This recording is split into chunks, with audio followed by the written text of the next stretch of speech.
veux m'enraciner en toi, Jésus est. Quand vient...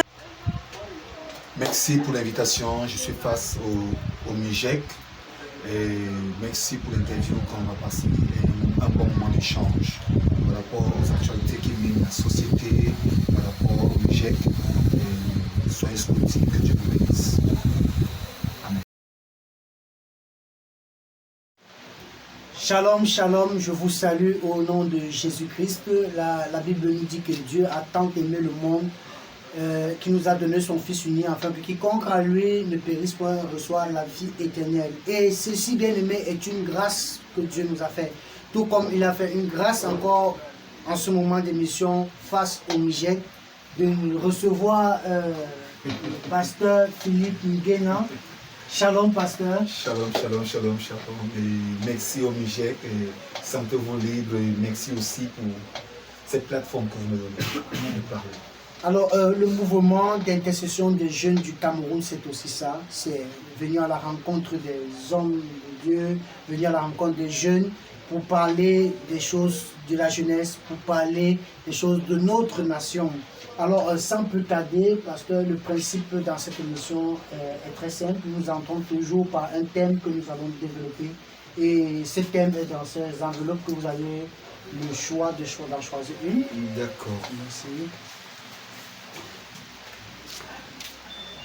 La fidélité de Dieu. Amen. Alors, la fidélité de Dieu, pasteur. Déjà, c'est quoi la fidélité de Dieu, pasteur? La fidélité de Dieu consiste à marcher sur le principe que Dieu a tracé pour nous en tant que déjà concitoyens jeunes. Parce que nous sommes à cette émission jeune. Donc la fidélité de Dieu pour nous, c'est de savoir ce que Dieu attend de nous et que nous marchons selon les principes qu'il a établis pour nous. Il a dit, jeune homme, réjouis-toi pendant les jours de ta jeunesse. Mais sache que tu seras appelé à être jugé. Donc la fidélité de Dieu, c'est l'amour déjà. La fidélité de Dieu, c'est la patience, la tolérance, la bonté, la vérité. Bref, c'est ça la fidélité de Dieu. Amen. Alors, la patience, la bonté, l'amour, c'est ça la fidélité de Dieu. Le respect. Le respect. Déjà, il est dit que quelque part, la fidélité de Dieu est un bouclier pour nous. Parce que comment comprendre sur cet angle-là, que la fidélité de Dieu est un bouclier pour nous. Est-ce que lorsque les gens nous abandonnent, c'est parce qu'il est là que ça fait un bouclier? Comment comprendre ça? La fidélité de Dieu est un bouclier pour nous. C'est pour dire que face aux situations que nous traversons, quand les gens nous abandonnent, c'est là où Dieu nous montre qu'il est fidèle. Parce que quand nous sommes entourés de plusieurs personnes, on pense que Dieu est là. Mais c'est quand toutes ces personnes nous lâchent et qu'on voit vraiment la fidélité de Dieu, à faire confiance à Dieu, à tourner nos regards vers Dieu, à comprendre que ce n'est que Dieu qui est notre priorité. C'est là où on peut dire, j'ai vu la fidélité de Dieu dans ce que j'ai traversé, dans les accidents. On peut être face à un danger. Dieu t'épargne de ce danger. Tu comprends que la fidélité de Dieu t'a épargné de ce danger. Sa qualité de Dieu qui ne sommeille ni ne sommeille, ni ne sommeille, ni ne dort. Alléluia. Alors, est-ce que c'est, pasteur, est-ce que c'est pas sa fidélité aussi que ces promesses qu'il a pour nous s'accomplissent? Oui, c'est pas sa fidélité que les promesses qu'il a faites à tout un chacun s'accomplissent. Parce que c'est un Dieu fidèle.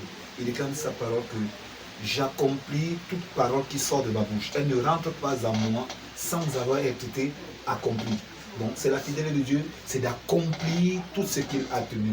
Si Dieu a promis que tu sois élevé, il s'arrange que tu sois élevé. Mais il y a un principe. C'est à toi de marcher dans les principes de sa fidélité pour être élevé. Alléluia. Alléluia.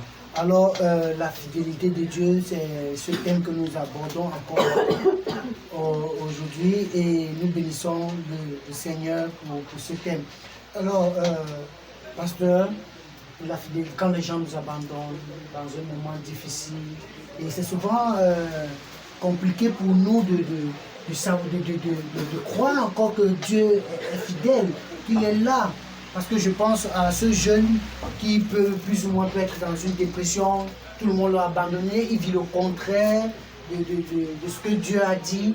Pasteur, est-ce qu'en ce moment, quel est le message qu'on peut continuer à donner à quelqu'un afin qu'il s'accroche à cette fidélité de Dieu? Déjà, si quelqu'un t'abandonne, cela ne veut pas dire que Dieu n'est pas fidèle. La fidélité de Dieu consiste que tout le monde t'a abandonné. Pour que tu mettes ta confiance totale en lui. D'aucuns, ils sont fidèles parce qu'ils savent que je vais aller peut-être à l'église, sortir de l'église. Autant jadis, quand on partait à l'église, parce qu'on sait que papa va donner le biscuit. Maintenant, actuellement, je vais à l'église parce que je sais que Dieu a fait des choses pour moi. Et il est fidèle pour accomplir des projets. Il dit, voilà les projets que j'ai formés pour toi. Les projets de paix, les projets de bonheur. Donc la fidélité de Dieu, c'est de nous donner la paix, premièrement. Pour que nous ayons la paix. Sans la paix, tu n'es pas fidèle. Donc il faut que nous ayons la paix de Dieu pour voir la bonté et la fidélité de Dieu. Il faut que nous voyons aussi cet amour. Quand les gens t'abandonnent, c'est là où Dieu est fidèle. Parce que la preuve que les gens soient avec toi n'est pas la fidélité de Dieu. La fidélité de Dieu consiste quand tout le monde te rejette, quand tout le monde t'abandonne. C'est alors que tu entres en profondeur avec Dieu, à le chercher, à mieux le connaître, à mieux connaître les pensées de Dieu en ce qui te concerne. Qu'est-ce qu'il a planifié pour toi? Qu'est-ce qu'il a tracé pour toi? Alors, c'est un grand amour que Dieu manifeste à notre endroit. Oui. Sa fidélité est une preuve d'amour pour nous. Oui. Tout comme c'est une preuve pour nous les jeunes que Dieu nous aime, pasteur. Oui, il nous C'est une aime. preuve que Dieu nous aime. Et nous invitons tous les jeunes à rejoindre le Niger. Déjà, le mouvement des jeunes, je tiens à rappeler que pasteur Philippe Guénard est visionnaire du Niger. C'est l'un des visionnaires du Niger. Alors, pasteur, le mouvement d'intercession des jeunes du Cameroun doit s'engager dans une telle œuvre. Donc, vous êtes venu cette vision de prier pour votre Cameroun. Quelles étaient vos motivations? Déjà, je rends grâce à Dieu pour le frère Maxime, le pasteur Maxime. Et c'est lui qui porte la vision. Moi, je suis que un conseiller secret. Déjà, d'où vient la vision du Niger? La vision du Niger vient quand notre pays commence à traverser certaines crises, au Grand Nord, au Sud-Ouest, où beaucoup de personnes criaient le sang, à gauche, le sang, à droite. Et Maxime, le pasteur Maxime, s'est approché, il m'a dit, grand frère, je voudrais qu'on lance quelque chose pour prier. Dieu m'a mis ceci à cœur pour prier pour la nation. Je lui ai dit, ok, bon, si c'est dans mon cœur, déjà avance, je te soutiens. Et la première fois, quand nous sommes ensemble, nous sommes près de plus de 50, plus de 60 jeunes. Et ce qui m'a beaucoup marqué, c'est de voir des jeunes de différentes églises prier, pleurer. J'ai vu des jeunes pleurer les larmes, j'ai dit, ah tiens. Donc quelqu'un peut aussi pleurer pour sa nation comme ça, un jeune. Parce que moi, je m'attendais que les jeunes, on va venir faire notre one-man show, comme on sait que dans les églises, quand les jeunes se retrouvent quelque part, c'est pour faire du bruit. Mais j'ai vu des jeunes sérieux à prier pour la nation et les prophéties sont sorties. Ce jour, Dieu disait que la prophétie que j'ai retenue, gardez le flambeau, gardez le flambeau, gardez ce flambeau. Je vais faire des choses avec vous. Et au sortir de là, je l'appelais, je lui dis, petit frère, écoute, même si tu te trouves avec ça, les visions vont naître, chacun va créer sa vision, d'aucuns vont se lever, se décourager. Toi, même si tu n'es que 5, avancer. Et donc le Niger, je loue Dieu pour le Niger, qui est une plateforme pour les jeunes intercesseurs. C'est de l'intercession. Ce n'est pas pour notre cause matérielle, mais c'est pour pleurer pour la nation. La nation, parce que notre nation attend avec ardent désir la manifestation des fils. Et ces fils-là, c'est nous les jeunes. Ce n'est pas les pères, c'est nous les fils que Dieu attend. Alléluia. Amen. Alléluia. Alors, c'est nous que Dieu attend, oui. c'est toi que Dieu attend. Et ensemble, nous continuerons de garder le flambeau de cette jeunesse. Oui. Alors, nous bénissons encore le Seigneur, pasteur, nous bénissons encore le Seigneur. Alors, nous allons aborder cette thématique qui se vit dans les écoles, le phénomène des pardos. nous avons une jeunesse qui est attaquée par c'était déjà un esprit démoniaque, nous pouvons dire ça comme ça, pasteur, qui anime ces jeunes à faire de telles pratiques, pasteur? Oui, déjà, parce que comme la Bible dit, nous sommes déjà à la fin des temps. Nous sommes déjà à la fin des temps. Ces pratiques, quand nous lisons le livre d'Apocalypse, tout ça est presque dedans. Et déjà, le monde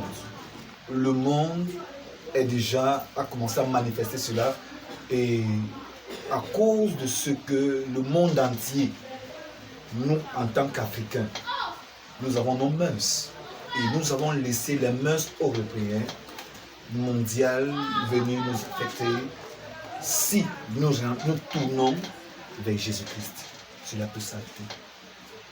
Ce que nous vivons dans nos établissements scolaires, des jeunes pervertis, si nos parents, nos pasteurs, nous jeunes Mijek, qu'on se lève, qu'on ne se limite pas dans nos dites églises, qu'on se lève, on va un matin dans un établissement scolaire, on sensibilise des jeunes, on leur parle de l'amour de Christ, on leur parle de la fidélité de Dieu, de Jésus-Christ, les bontés de Christ. Je crois qu'il y aura un changement.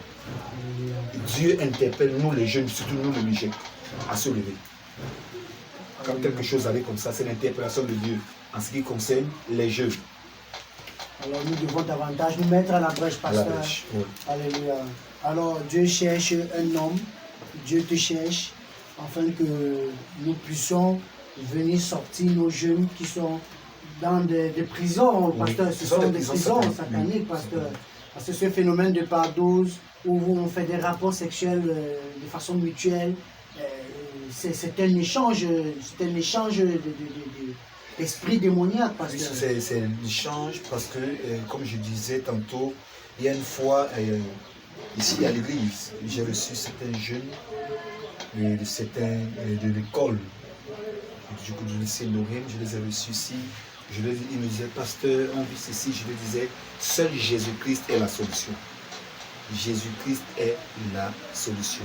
Les pardoses que nous vivons dans les établissements scolaires, c'est que nos parents, nous avons aussi laissé du lacisme à nos enfants. Autant jadis, on nous fouettait à l'école. Mais même le voisin, quand tu insultes un enfant, tu insultes un parent, le voisin te corrige. Mais maintenant, il n'y a plus de correction. Tu ne peux pas toucher l'enfant de Toulouse, c'est l'enfant de Philippe, c'est l'enfant de Thierry. Tu ne peux pas toucher. Mais auparavant, on ne tenait pas compte que c'est l'enfant de qui. C'était l'enfant de la société pour lui donner une éducation.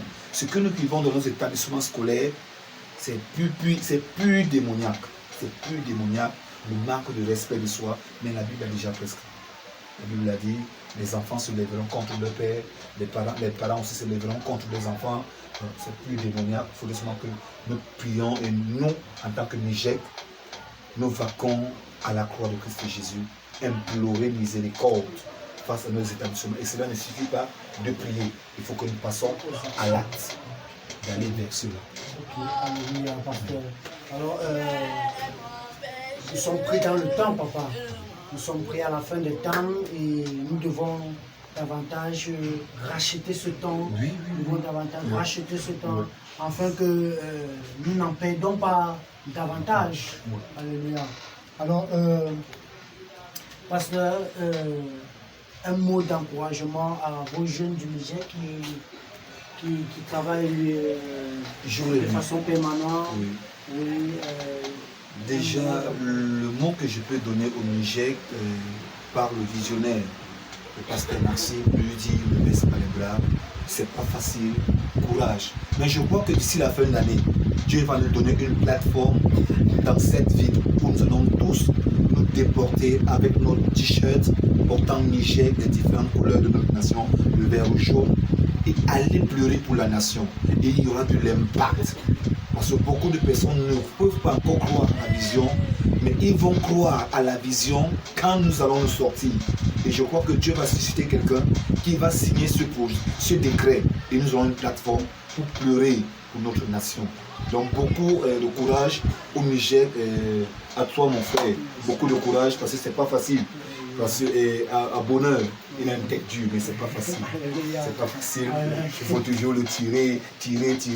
Mais je loue Dieu pour le dévouement. Quand on s'est fait la part des choses.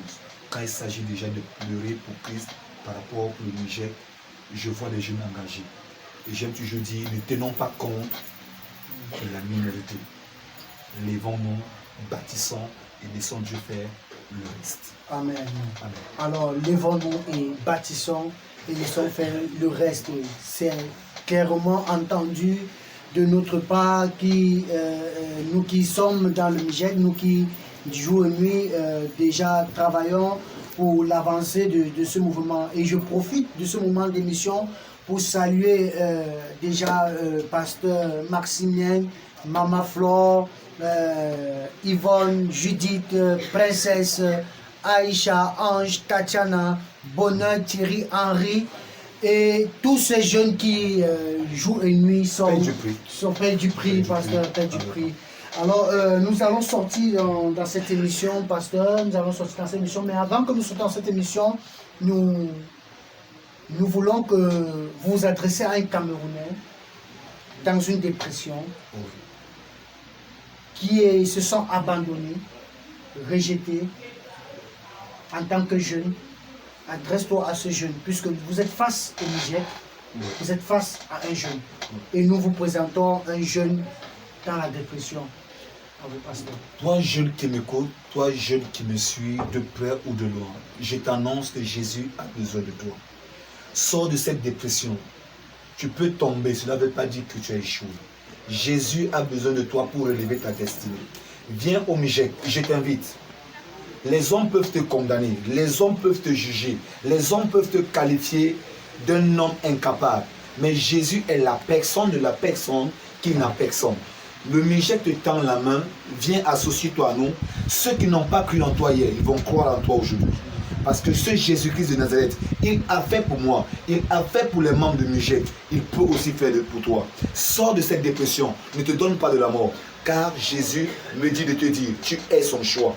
Et son choix est porté sur toi. Relève ta destinée, prends courage. Le juste tombe cette fois et l'Éternel la relève. L'Éternel te relève, prends courage, nous te tendons la main. Je te tends la main dans le Niger et on va prier ensemble. Amen. Amen. Alors, nous te tendons la main. Et pour sortir dans cette émission, pasteur, un fait d'actualité qui vous concerne. Oui, ainsi que vos programmes à venir. Oui, mes programmes à venir sont déjà qu'au mois de mai, je sors mon deuxième album. J'ai déjà un album et un single qui est dans le marché. Je sors mon deuxième album qui est intitulé Connais ton Dieu. Connais ton Dieu. Connais ton Dieu. Pourquoi connaître ton Dieu, pasteur? Parce que on parle de Dieu. Il y a beaucoup de dieux qu'on parle dehors. Mais Dieu seul, qui est Jésus-Christ de Nazareth, est le Dieu suprême. Je dis, connais ton Dieu, et beaucoup de personnes vont découvrir, dans connaître ton Dieu, et connaître aussi l'Église, à l'Église à laquelle tu appartiens. Qui est ton leader? C'est un chant que je chante pour interpeller surtout nous les jeunes pasteurs, qui avons beaucoup de paix pour ne pas avoir de repères. C'est ça que je dis, connais ton Dieu. Amen. Okay. Et à la fin, en août, je vais consacrer les chants de mon église pour qu'ils puissent exercer aussi leur ministère de louange et d'adoration. Alors, c'était un réel plaisir pour nous, pasteur, d'être en compagnie avec vous dans ce moment et nous espérons vous retrouver pour une prochaine fois. Parce que ce n'est pas la fin, parce que le Cameroun compte sur vous, le Cameroun compte sur le Niger. Oui. Donc nous aurons encore un plaisir de vous retrouver très prochainement. Oui, nous aurons le plaisir de se revoir. C'est moi qui dis merci au Niger, merci à vous, merci au caméraman, à la maquilleuse, merci vraiment pour toute l'équipe du Niger. Et merci au pasteur Maxime Lane. Courage, je crois que comme tu viens m'accorder de te marier, tu vas m'annoncer une bonne nouvelle d'ici quelques mois que je viens porter. Ma nièce, déjà je dis merci et je bénis Dieu pour son père spirituel qui croit en lui et qui ne cesse de le coacher comme moi aussi je le coach en tant que grand frère. Bon, je dis merci au Niger, tenons ferme et par sa fidélité il nous payera. Amen. Alors par sa fidélité il nous payera. Fidélité, thème que nous avons abordé dans cette émission. Dieu est fidèle, sa fidélité est un bouclier, sa fidélité se manifeste par son amour. Amen. Sa fidélité ne soupçonne point, se manifeste par le non-soupçon, Sa fidélité se manifeste même lorsque tout le monde t'a rejeté, il te tend la main. C'est ça sa fidélité. Amen. Alors nous bénissons encore Dieu pour cette émission et nous saluons le frère Bonheur qui était à la réalisation de cette émission. Nous saluons la sœur Judith qui était au maquillage. Nous saluons toute l'équipe complète, la sœur Mbale Princesse, la sœur Ange, le frère Henri et le frère Puisse, notre modérateur. Et nous disons shalom, Shalom, et shalom. nous donnons rendez-vous au prochain numéro. Shalom, pasteur. Shalom, shalom, shalom, shalom. Restez